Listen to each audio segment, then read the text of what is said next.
Hello once again, and Tony here with a review of Donizetti's Anna Bolena, broadcasted on March 2007 at the Teatro Filarmonica in Verona, which I saw on YouTube thanks to a YouTube user by the name of Gaetano Donizetti, the composer of this very opera.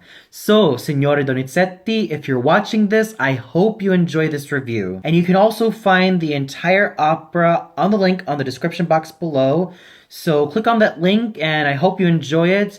And I have to warn you that the picture quality is kind of grainy, but don't let that detract from your overall enjoyment. And also on the description box below, there's a link to the behind the scenes look called Prima della Prima, Anna Bolena di Gaetano Donizetti, which is absolutely interesting to watch as well, but I have to also warn you that the entire thing is all in Italian. So if you're either A, very fluent in Italian, B, have Italian as your native language, or C, know a good amount of Italian, then you might get a kick out of this whole behind the scenes look to this very opera. The conductor was Lou Jia. The production was done by Graham Vick. The sets and costumes were done by Paul Brown. The lighting was handled by Giuseppe Diorio. The assistant director was Giuseppe De Filippi Venezia, and the chorus master was Marco Faelli. I was mainly interested in this production of Anna Bolena, mostly because of the cast of singers headed by Mariella Devia, Laura Polverelli, Michele Pertussi, and Francesco Meli heading the cast. So, did all of the singers really hold up on their own, especially the likes of Mariella Devia in the title role? Let's find out. But first, let's get on to what I thought about the entire production. Overall, it's darkly lit, but it's very dramatic, using some great props here and there, most notably Anna Bolena's bed, and even in the next scene with Anna Bolena and Enrico Ottavo confronting Rochefort and Percy, we see Anna on a silver horse along with a silver dress dressed to the nines, and Enrico Ottavo on a golden horse and also dressed in gold to the nines as well. And I thought that this looked very interesting and very enticing in its own special way. And I especially love the concept of also using the history of Enrico's 6 wives, with Catherine of Aragon, of course Anna Bolena and Giovanna Seymour, Anne of Cleves, Catherine Howard, and Catherine Parr, each coming in the first act, and even during the execution with Anna Bolena treading behind. So it really does play an interesting part in the overall production. So I'm not going to mince words here. The production, in terms of its designs, was absolutely really enticing and really exciting in its own way. And the costumes looked absolutely gorgeous. However, there is something I noticed about Giovanna Seymour's costume during the scene where she sings Per questa fiamma indomita. I'm not going to sound really mean, but I thought that it looked way too exaggerated on her. What, with the over puffed up sleeves? It made her look like she was out from Alice in Wonderland dressed up like the Queen of Hearts, in my opinion. But she still looked stunning in her own way, and I thought this looked really lovely on her. And I'm not going to mince words, the costumes were absolutely elegant and gorgeous in their own special ways. And now we get to the singers, starting off with Mariella Devia as Anna Bolena. Mariella Devia is yet another coloratura soprano I deeply admire.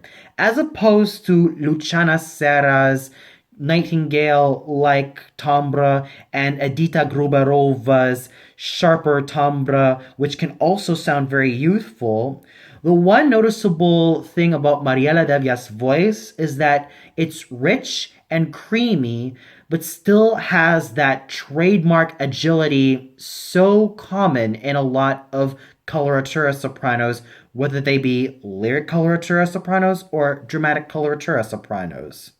During the 70s and 80s, she started out with singing a lot of the lyric coloratura roles, much like her colleagues Luciana Serra and Edita Gruberova. She started out with singing roles like Gilda and Lacme before proceeding to roles like Lucia de la Mermur, Maria Stuarda, Anna Bolena, Adelia from Donizetti's Adelia, Imogene from Il Pirata, Amina from La Sonambula, Elvira from I Puritani, Constanze from Die Entführung aus dem Sahel, Elettra from Idomeneo, Violetta Valerie from La Traviata, Giovanna d'Arco from Giovanna d'Arco, and many, many other roles for either a lyric coloratura soprano or a dramatic coloratura soprano. She has had a lot of success with all of these roles due to her great musicianship and also her versatility in all of these roles. And I thought that with Mariella Devia as Anna Bolena, I thought she did very fabulously. I love the timbre of her voice. It's rich and creamy, yet maintains that fluid agility which she is so well known for. She has a very fine and noble stage presence, and her musicianship is very excellent. She really stays focused on all the notes without scooping, without sliding. She just has a very pure tone all throughout. She sang and acted this role very, very well, but it's her voice that was the major asset of this production. She manipulated it very well, hitting all the high notes and really making sure that she maintained that great musicianship and that great sense of musicality that she maintained all throughout the opera. She was definitely a pro in this role. As Giovanna Seymour, we have the fine Italian lyric mezzo Laura Polverelli. She's been very well known for singing a lot of the bel canto roles like Rosina from Barbiere di Siviglia, Isabella from L'Italiana in Algeri, Angelina from La Cenerentola, Isolier from Le Comptoir, and of course Giovanna Seymour and even Sara from Roberto de Verona and Elisabetta from Maria Stuarda. She's also very well known as Carmen from Bizet's Carmen. So you could really see just how versatile she is as a lyric mezzo with a very fine timbre. And with her as Giovanna Seymour, I thought she had a very gorgeous timbre. She's a very good musician, really taking great control of her voice, and she has a very sleek and slim and absolutely gazelle-like countenance on stage. She looked absolutely lovely in whatever costume she wears, whether she wears her red outfit in the first few scenes or that more elegant looking puffed up dress in her Per questa fiamma indomita scene, or even her wedding gown. She was absolutely gorgeous, both physically and vocally. She did a very good job portraying Giovanna Seymour, and she just had a voice that was really fine all throughout. However, I seem to miss the bite that certain mezzos have when they sang Giovanna Seymour, or even some of that more Falcon-like quality that I would really appreciate in any singer who does this role. Voices like Giulietta Simeonato, Fiorenza Cosotto, Shirley Verrett, Grace Bumbry, Gloria Lane, and even to some extent Sonia Ganassi come to mind. But with Laura Polverelli, I still have to give her loads of credit for what she pulled off. It was a very fine portrayal of the seconda donna role, and she embodied her so well. Singing the role of the page boy slash musician Smetton, we have Elena Belfiore, another fine Italian lyric mezzo. And I thought that she had a very gorgeous voice with a very fine timbre, She looked quite boyish on stage, and she acted her role with dignity and nobility as well. She embodied her character so well, and her solo aria was absolutely well done. She sang all the notes very, very well, and she had a very gorgeous countenance on stage. Then we go to the role of Enrico Ottavo, sung by the wonderful Italian bass baritone Michele Pertussi, who really put a lot of nobility yet ferocity into a role like Enrico Ottavo. I really love the color of his voice, which is no surprise because he specializes in both the bass baritone repertoire and even the basso cantante repertoire. He has led a very long and fruitful career, starting off with the more lyrical roles like Mazzetto and Leporello, before transitioning into more dramatic roles like Don Giovanni from Don Giovanni, Filippo II from Don Carlo, Silva from Hernani, Rodolfo from La Sonnambula, Giorgio Valton from I Puritani, and Orovesso from Norma, just to name a few roles he has done.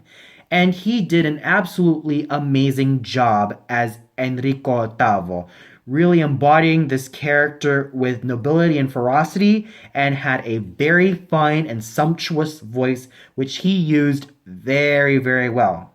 Then we go to Riccardo Persi, sung by Francesco Meli. And this was one of his finest roles ever. I love him in these lyrical roles more than a lot of the heavier repertoire he's been specializing today. He has a very fine timbre to his voice, and as to be expected from someone like Signore Meli, he's a very fine musician who really knows how to manipulate his voice to the best of his abilities, and he can sing very gorgeously with roles like this, with such a fine countenance and a fine stage presence that he just basically brings this character to life.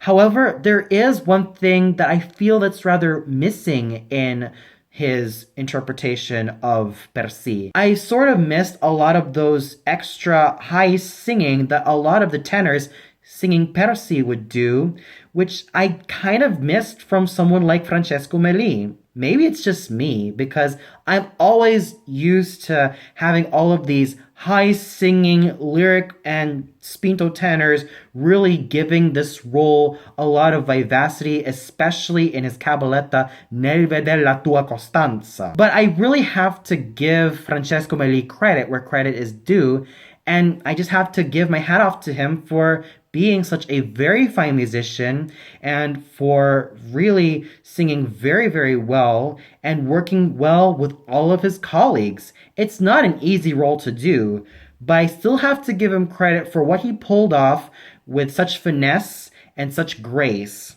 Then we go to Rochefort, sung by Marco Spotti, who would later on do Enrico Ottavo somewhere in the 2010s.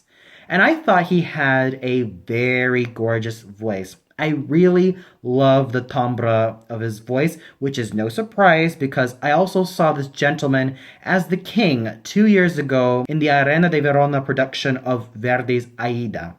And he was absolutely fine in this role, and it was very evident that he was going to end up singing Enrico Ottavo in the very near future, which is basically this decade. And with him as Rochefort, I thought he did very fabulously.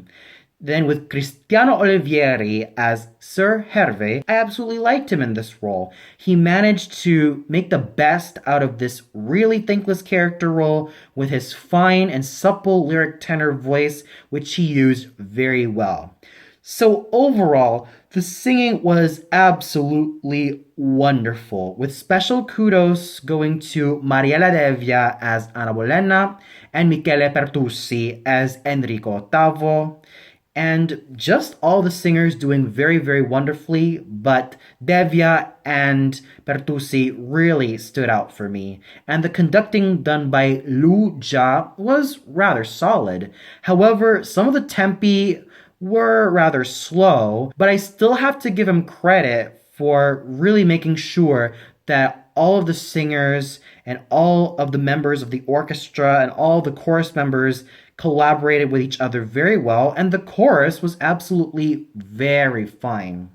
So overall, this was a very fine production of Donizetti's Anna Bolena, headed by a superb cast and a very fine conductor who, despite having some slow tempi, had a very fine way of really getting everyone together in such a fine ensemble.